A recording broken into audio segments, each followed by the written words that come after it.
This theatre has been a building that I have been connected with since my teens. To have access to world-class theatre from theatre companies all over the world and to live in Newcastle. From the first time I encountered the building as a place where really remarkable things could happen. Going to work was like walking into a fairy tale. The sets were amazing, the costumes were amazing. We're not going to let this happen. We are going to occupy the theatre. We had close access to Peter Brook, we had Robert Lepage here. We co-produced with theatre companies from France, from Spain. Okay, so I mean, you don't really want to get me started on this, and I realise that I'm so traumatised I've buried it. For me, it was an absolute eye-opener that theatre could be like that. Coming for my first interview in February of 2020. So at that point, there was this like random virus kicking about. We were just getting ready to go into rehearsal, and Louis had to come out and go, it's not happening, guys. I was just full of pride, absolutely buzzing. I'm choking up now thinking of it. I really am. It was meant. I really sort of fell in love with the theatre from that vantage point. I thought it was a wonderful thing to be part of.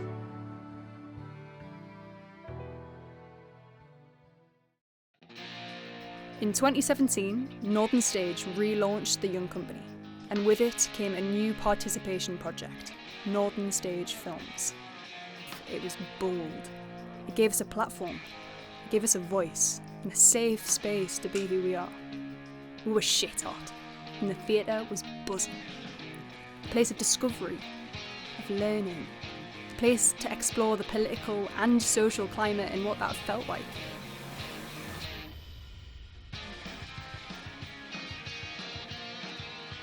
A place of music, of singing, of dance, of everything in between. Everything fascinated us. The past, the present, the future. We built utopias in ensemble while making a film about the 1980s miners' strike.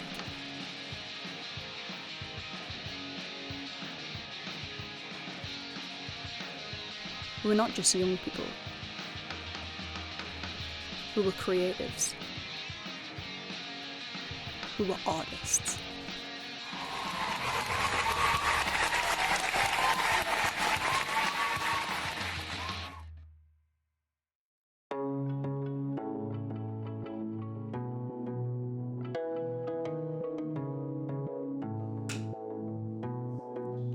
If we all stopped tomorrow, Young Company would just pick itself up and keep going in its own way. The coronavirus is the biggest threat this country has faced for decades, and this country is not alone. Overnight, it went from this to this. From this to this.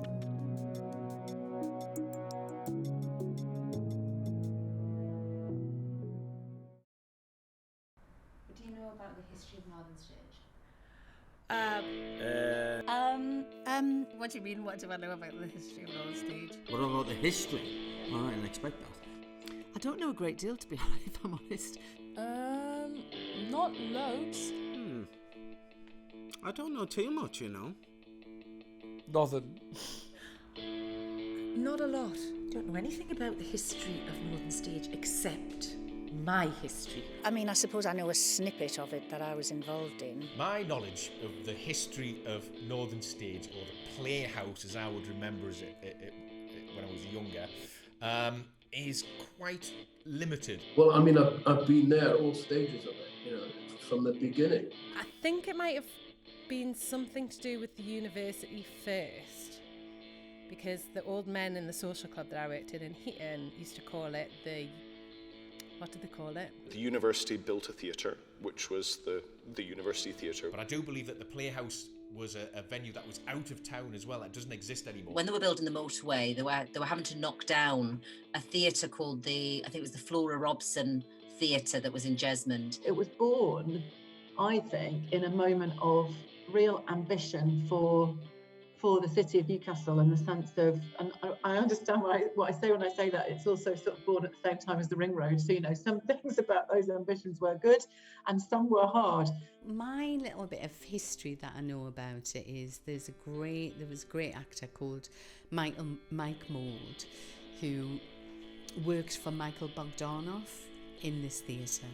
I know that Michael Bogdanov used to run a company, and it had a way back with, I think Mike Mould was in it, who used to be part of Brothers Theatre Company in the Useburn Valley.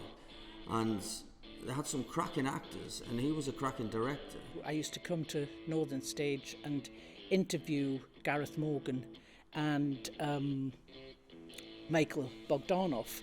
I came here on work experience when I was in the sixth form at school, when it first opened, and I've been coming back ever since. My connection with Northern Stage goes back to the early 70s. I think maybe 1974, well, I'm guessing. I was part of the Stagecoach Group, which was the outreach program for the University Theatre. We were lucky enough to get work experience here. Came in, and it was such a magnificent experience, really, you know, for somebody who was interested in theatre anyway. It was a sort of like a hub for new writers, this place, and a real like sort of a place for activists to come. The most spectacular production, I think, at the time was Bogdanov's version of The Tempest, which was incredible. My partner's father's a playwright, and he talked about coming here with other writers and like sort of demonstrating for the rights of theatre workers. I got to play in the pit of a show called Joseph's Technicolor Dreamcoat by Andrew Lloyd Webber, and me and my band were under the stage of the University Theatre, and that really was my first professional gig. I think one of the best memories is the bar area. It used to, of course, it was a different layout in those days. In the 70s, it was on the level, street level. You went into the bar area there, and the bar was just buzzing. And then my own band, Last Exit, took over that residency of a Sunday morning. So the University Theatre, as it was, became a sort of centre of operations for me. That feels quite an exciting place to start, doesn't it, for a theatre building? The theatre in Newcastle had been thriving. But when the debts of £30,000 meant that the funding was withdrawn and the theatre was closed, it was occupied by actors. The council had decided to close the theatre. It was one of the first theatre occupations that had happened and just showed the commitment to the work. We became part of the occupation of the University Theatre. It was a regularly reported event in the Stage newspaper. In the December they were all sacked and the theatre was closed down, and we thought they were going to reopen it. And after we put padlocks and chains and everything around the theatre, there was only one door open. It became a shell, it became an empty shell. And during the time of occupation, it was made more so.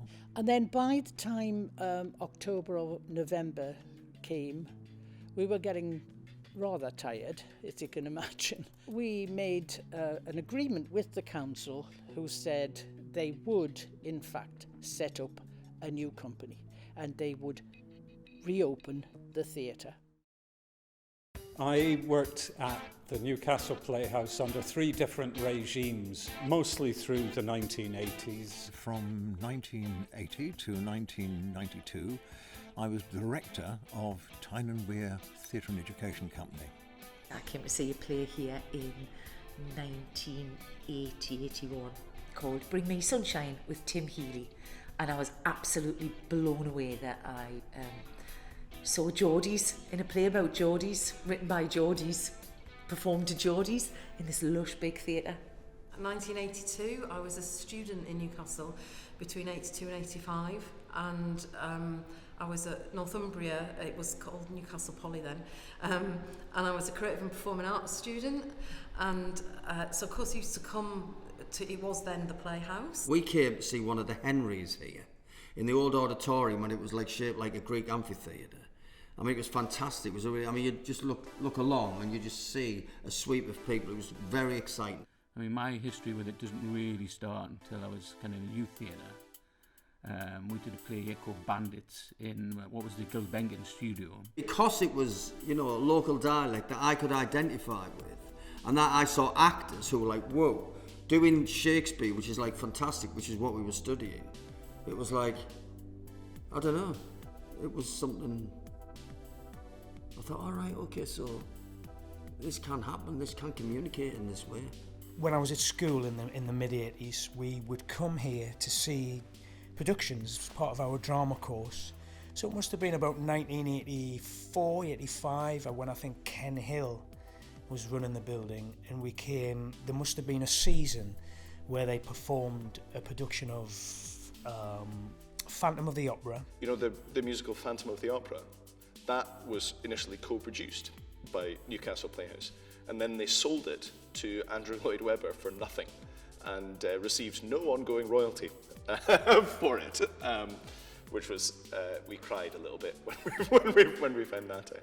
Mum loved the theatre. Mary Gallagher was my mum, and so she started renting out her room to actors and then just loved it. So then we'd often kind of, me and my brother, we'd share, or we'd go and sleep on the sofa because Mum was like, oh, we can have loads of actors staying. I managed to blag my way into directing a show for Time Weir Theatre Company in the Newcastle Playhouse in 1984.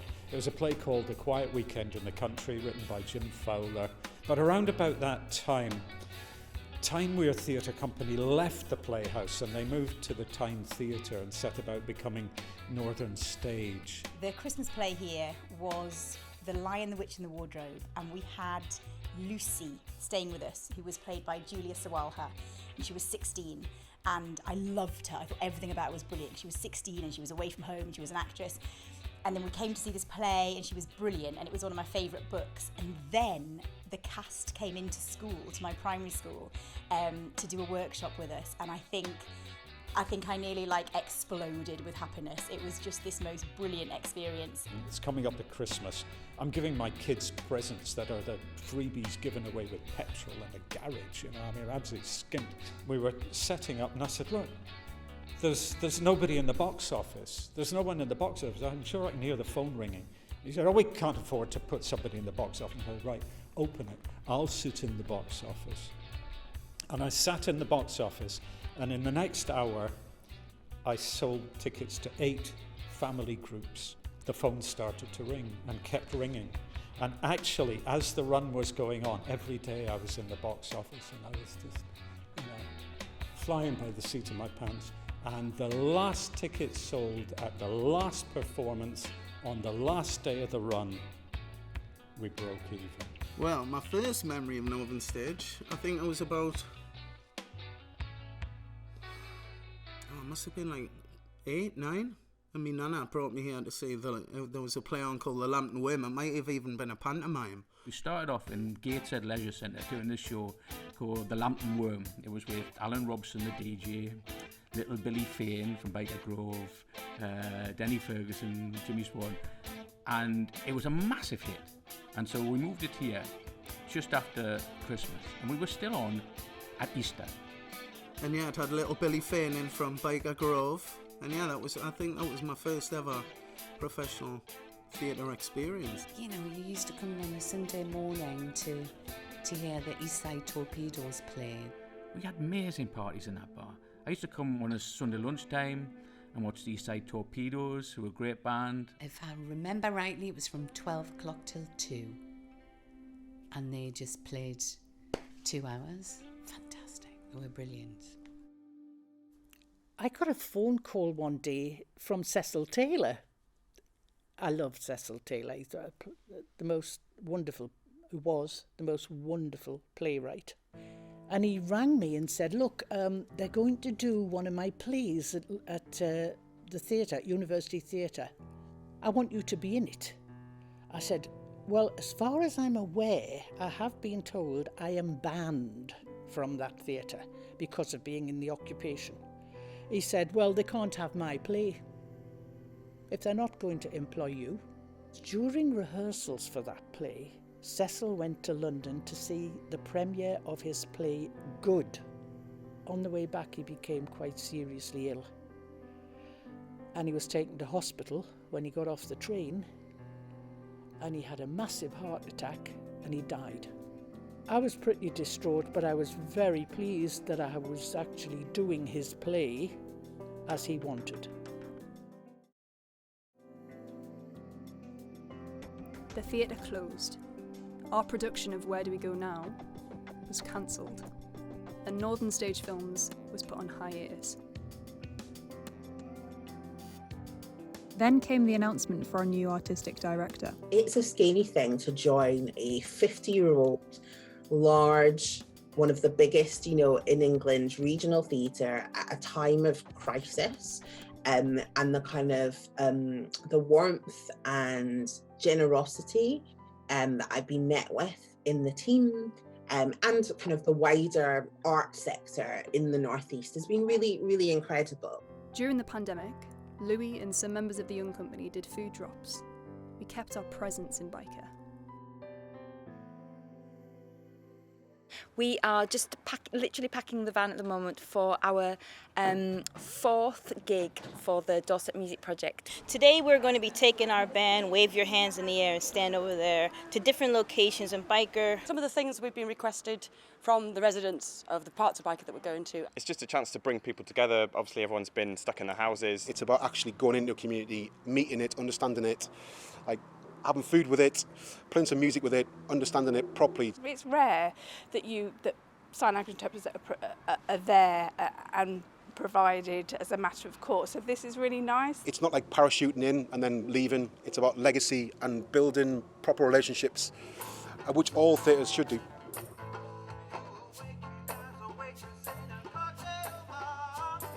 Northern Stage has had a rehearsal space in Byker for the last 6 years, and that was kind of the catalyst for trying to understand what being based in Byker would mean, and how does a city really understand, inform, influence, change a theatre and a publicly funded building and resource, and start to see narratives that reflect their cities and their ideas and their questions about the world. Alan Lidyard was the first AD of the building I ever met. He was a very brilliant man. I started at Northern Stage in 1991. And he wanted theatre that was centred in Newcastle, but that was broad, ambitious, outward looking, but it still had a stamp of authenticity, of Geordie culture to it. Me and Alan Lidyard had some right old ding-dongs, but I admire a lot of his vision. I admire a lot of his vision. Had a lovely time, honestly. I really did have a lovely time working with Alan. I mean, I learnt my craft here as an actor. During that time, we had access to so many different types of theatre. Alan and Neil sort of adopted this European model of working in an ensemble company with a permanent company here.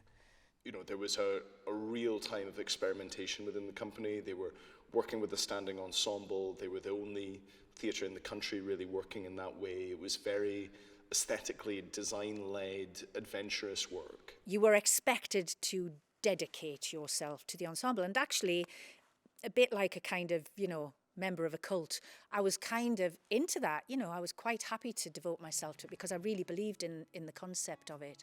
There was 13 of us who were employed at first for 90 weeks because it was set up as a national lottery funded project, and so there was 13 of us, a certain number of professional performers who had worked here before and had a track record in the industry, but then a group of completely new performers, new graduates, and people who were just coming into the business as well. And the theatre companies that Alan brought, the visiting companies that Alan brought to Newcastle, the Marley Theatre, I saw productions which I would never have seen. He brought a lot of really cutting-edge, internationally famous sort of people here. And there'd be Ballet Laurent sitting around the table, told by an idiot. I was just so excited to see Peter Brook, and his group of actors there. I remember being a sort of real fan, and they were in the bar after the show and going around getting all their autographs in the programme. And I wanted to create an ensemble company made up of young, northeast-based people and give them a full-time job. It was just such an amazing time. And I think what Alan did, and he has to be given credit for this, is that he had real ambition for this building. It was always very, very visual. It looked stunning, the designs were incredible. When I was cast from an open audition. I went along to this audition not even knowing properly what an audition really was. Auditioned me 4 times. In one of the auditions, I popped my knee out in a movement call for 3 hours. And at one point, I was going to put my hand up and say, I think I've hurt myself. But I just went, if you do this, you're not going to get in. So I'd spent the whole of the afternoon pretending that I hadn't damaged my knee. To have access to world-class theatre from theatre companies all over the world, and to live in Newcastle and to get on the #1 bus and be able to see that level of excellence, which ups your game. Alan made that possible.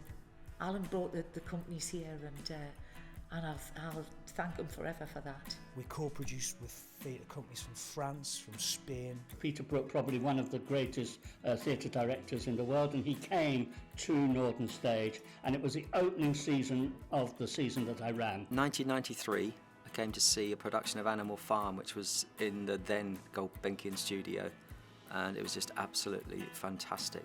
It was nicknamed Annual Farm amongst the theatre community in Newcastle. Oh, Animal Farm, which was extraordinary, which was absolutely extraordinary. Young Vic Theatre in London with Animal Farm, and the whole run was sold out. So every day it was great. We used to see people queuing up trying to get returns. That Animal Farm, that we were going to perform it in mud, and that the set would consist of a bath of water, a piano and some light bulbs and some crates and things lying about and some suitcases. That was it, basically. And at the Young Vic, the front row seating's level to the stage. So they used to hand out these see-through capes because people used to get completely covered in mud during certain scenes. And it kept going, I think, for about 12 years. I think it started in about 1984 and just toured the world, and it was just theatre that was exciting to me. It was a different type of theatre. Animal Farm, because I was in the original company, and it was the first time I'd worked there, and it was a completely different way of working to anything I'd done professionally before.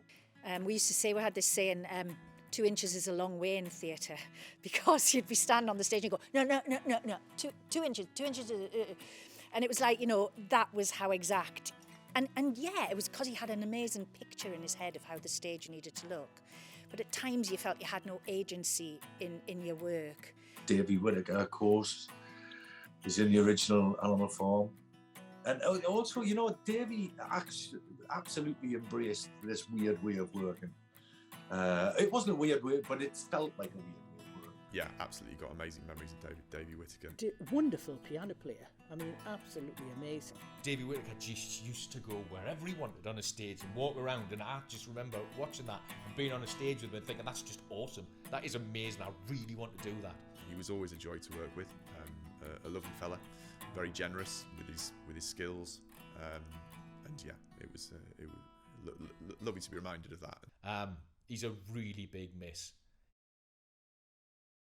Women were outnumbered in the company quite heavily, 4 women to 9 men.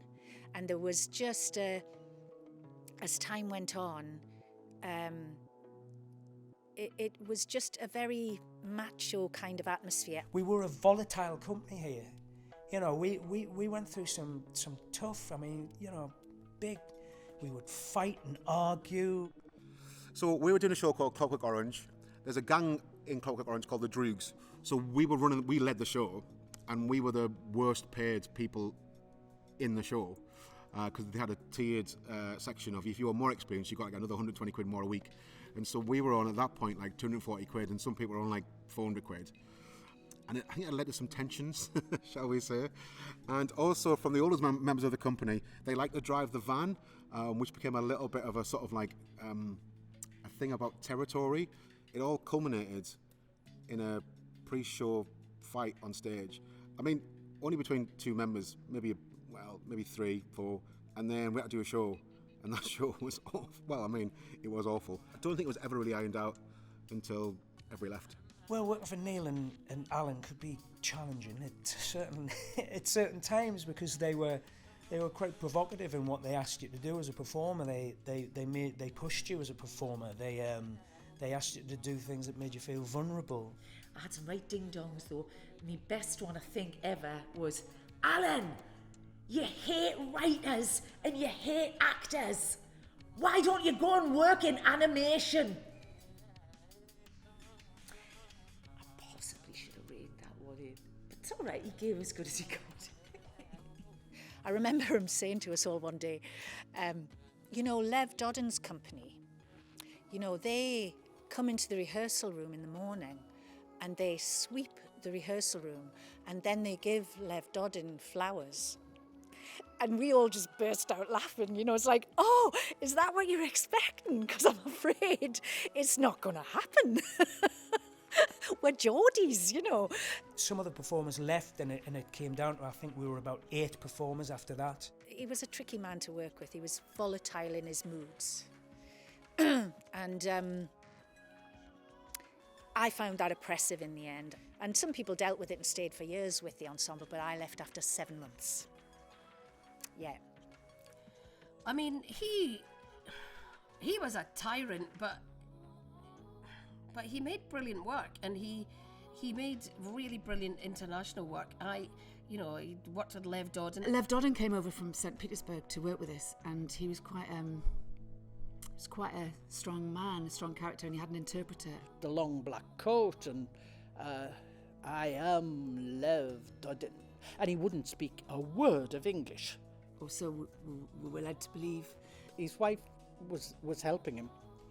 And she was running us through a couple of improvisations. He would ask you to improvise a scene, but if you didn't do it, what his answer was, you just weren't right. You just weren't right. And so you didn't really know what you were doing, but you'd give it a go because you felt duty bound. And there was a lot of arguments in rehearsals, but I just used to keep my head down.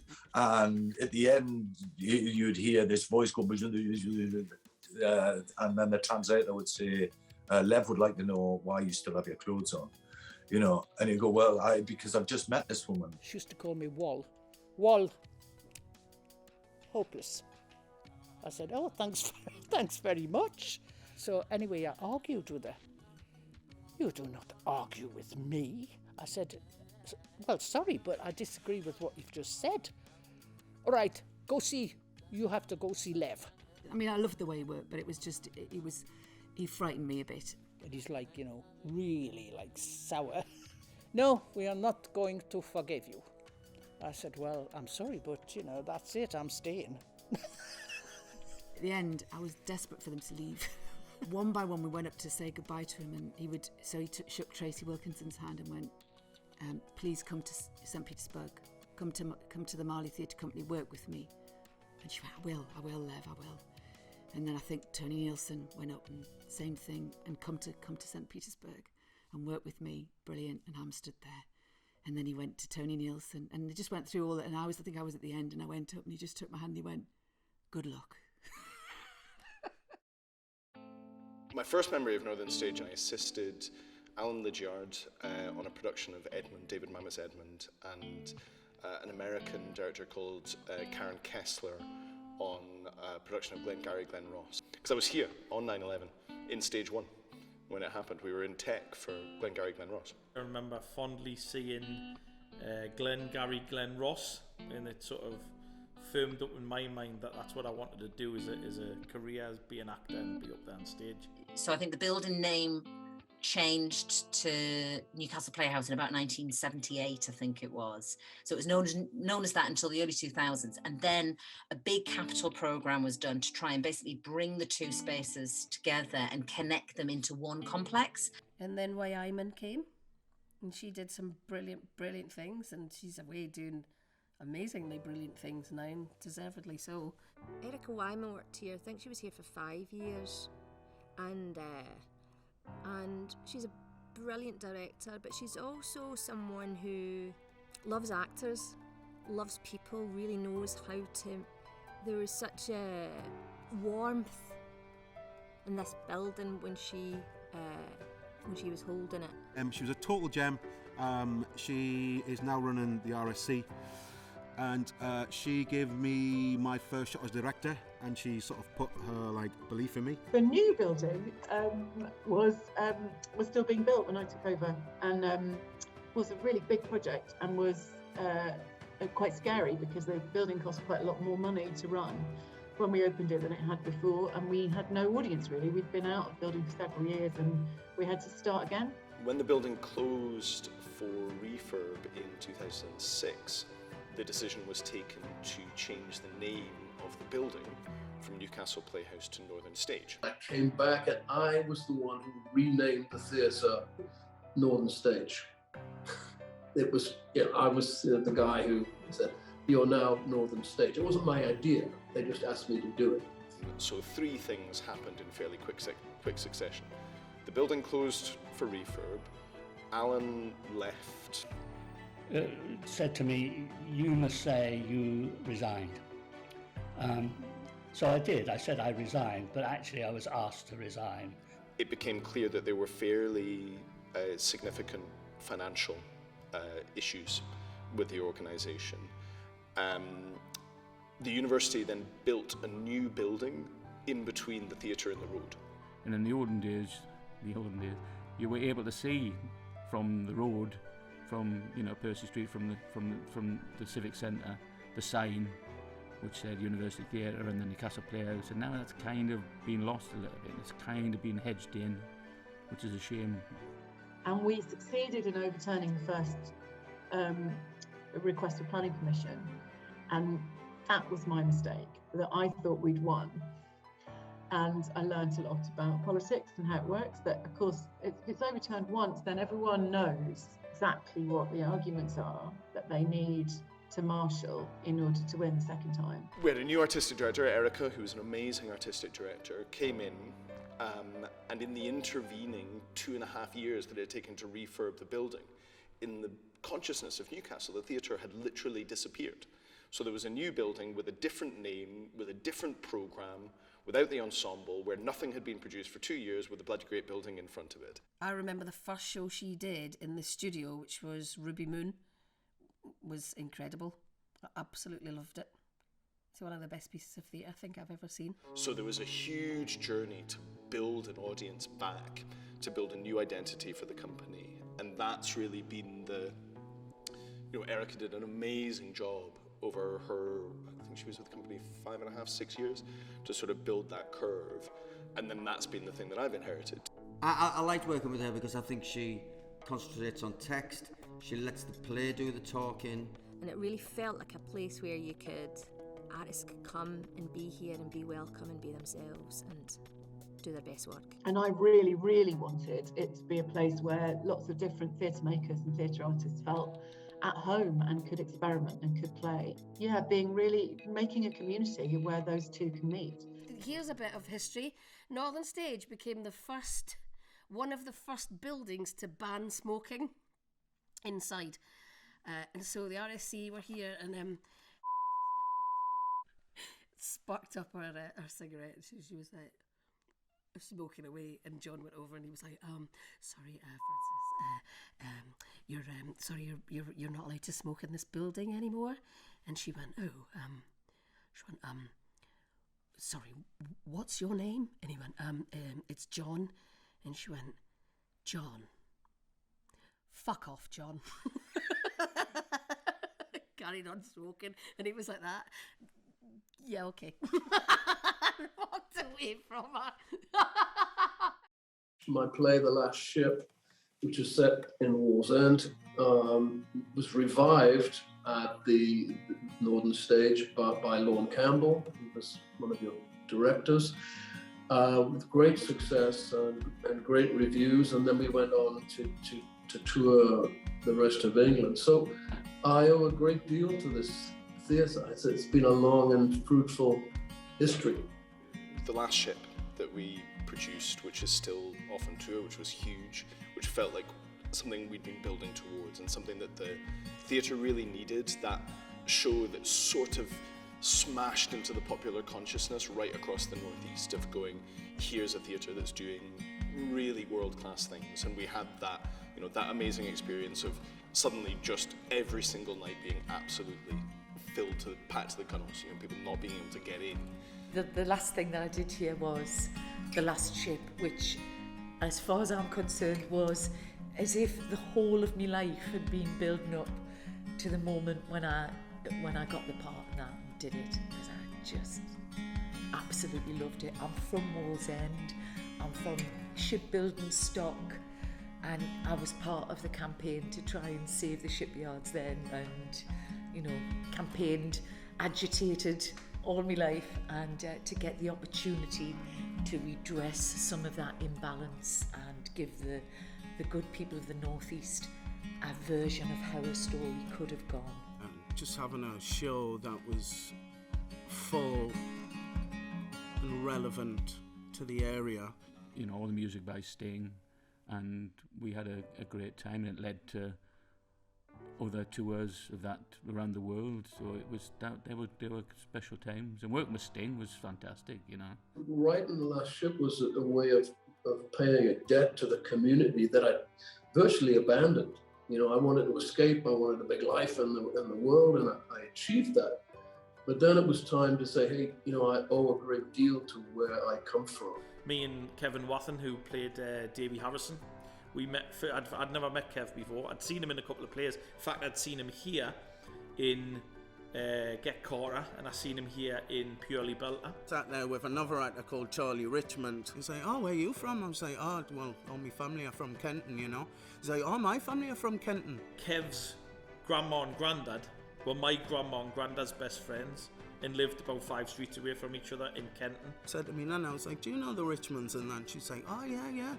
And then pulled out the old photo album from upstairs, and then just kept pulling out pictures, and every picture of my granddad was his granddad, right next to him.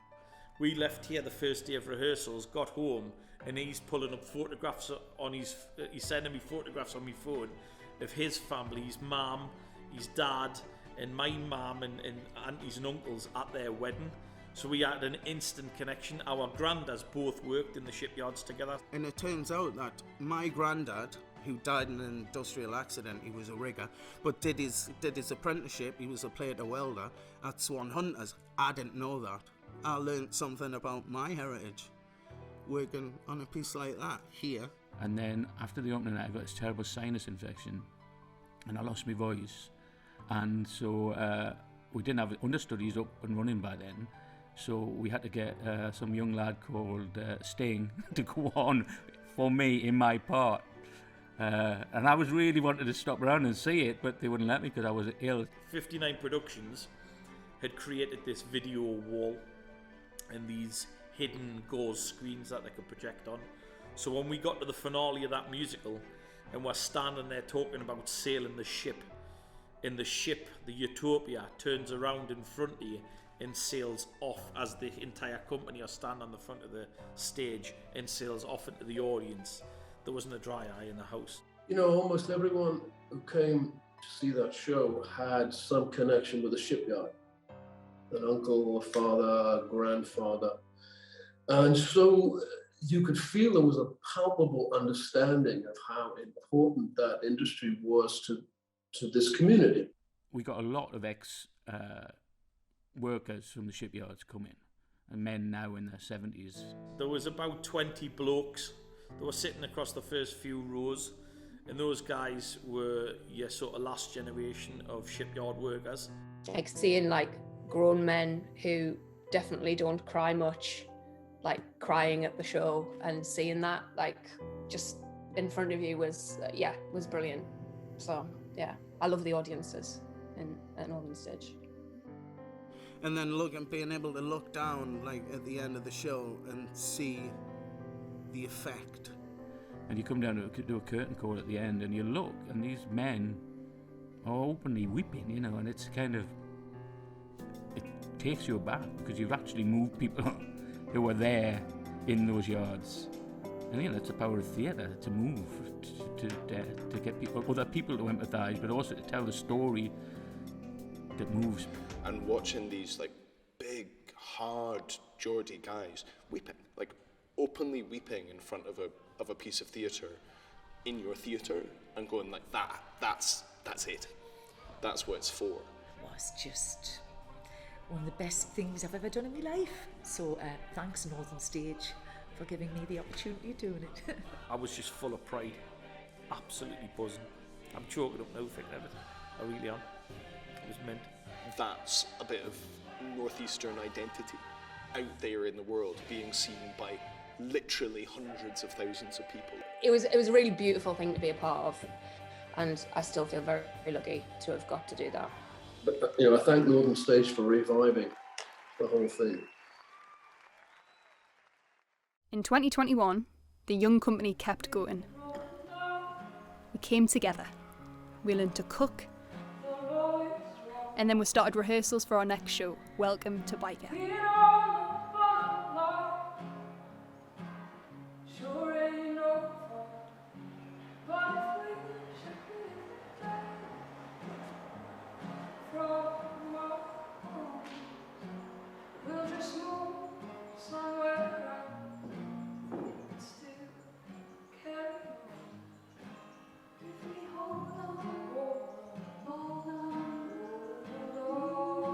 Set into the time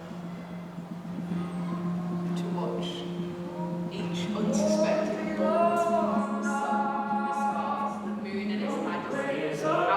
Talk to many people. Keep myself to myself.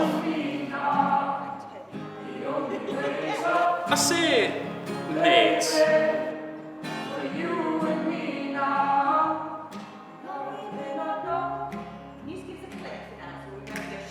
A few days before we were due to perform, the production was shut down due to an outbreak of COVID-19. It brought into question what a theatre is, without its plays, without its music. We found it was the community and helping it thrive that made Northern Stage what it is. With our second play in 2 years cancelled, we reflected on why participation at Northern Stage is so important. I was part of the Stagecoach group, which was the outreach program for the University Theatre. The participation team here were incredible. Tony Harrington, Susan Mulholland, who would do wonders for the kids I brought here. First time I ever came to Northern Stage would have been like 2016, I think. I came to watch the season ticket because me and my dad had watched Purely Belter. Was he?